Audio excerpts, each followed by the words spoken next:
നൂറ്റാണ്ട് മുമ്പ് തുടക്കമിട്ട ചെമ്പൈ സംഗീതോത്സവത്തിന്റെ ചരിത്രം പറയുന്ന വാർത്താചിത്ര പ്രദർശനത്തിന് തുടക്കമായി. ഗുരുവായൂർ പൈതൃകമാണ് പത്രത്താളുകൾ, ലേഖനങ്ങൾ, ചിത്രങ്ങൾ എന്നിവ ഉൾക്കൊള്ളുന്ന പ്രദർശനം ഒരുക്കിയിരിക്കുന്നത്. ദേവസ്വം റിട്ടയർഡ് മാനേജർ ആർ പരമേശ്വരന്റെ ശേഖരത്തിൽ നിന്നാണ് ഇവയെല്ലാം പ്രദർശിപ്പിക്കുന്നത്.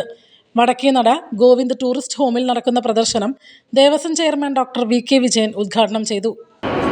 ചെമ്പൈ സംഗീതോത്സവത്തിൻ്റെ 50-ാം വാർഷികം കൂടിയാണെന്നുള്ള ഒരു സവിശേഷത കൂടി ഉണ്ട്. ഇതിന് ഒരു സംഘാടക സമിതിയൊക്കെ രൂപീകരിച്ചപ്പോൾ അന്ന് നമ്മളുടെ ആലോചനയിൽ വന്നിട്ടുള്ളൊരു കാര്യം കൂടിയാണ് ഇത്. അതൊരു ചെറിയൊരു കുറ്റബോധത്തോടു കൂടിയാണ് ഞാനത് നിങ്ങളുടെ മുന്നിൽ പറയുന്നത്. കാരണം ഇത്തരത്തിൽ കഴിഞ്ഞ 50 വർഷക്കാലമായിട്ട് ചെമ്പൈ സംഗീതോത്സവത്തിൽ പങ്കെടുത്ത മഹാരഥന്മാർ, അതിൻ്റെ ഉദ്ഘാടന വേദിയിലുണ്ടായിരുന്ന ആൾക്കാർ, ഇങ്ങനെയുള്ള അസുലഭ നിമിഷങ്ങൾ ധാരാളമായിട്ട് ഉണ്ടായിരുന്നു.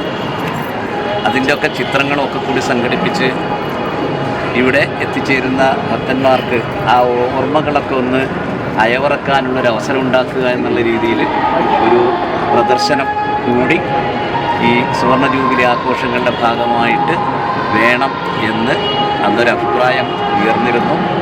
അങ്ങനെ ആവാമെന്നും സമ്മതിച്ചിരുന്നു. പല തിരക്കുകൾ കാരണം കൊണ്ടും അത് നടക്കാതെ പോയി എന്നുള്ള ആ ഒരു വിഷമം മനസ്സിലുണ്ട്. എന്തായാലും ആ വിഷമം ഈ ചെറിയ രീതിയിലുള്ളൊരു പ്രദർശനത്തിലൂടെയാണെങ്കിലും പൈതൃകം അത് പരിഹരിച്ചിരിക്കുന്നു എന്നുള്ള ആ ഒരു സന്തോഷം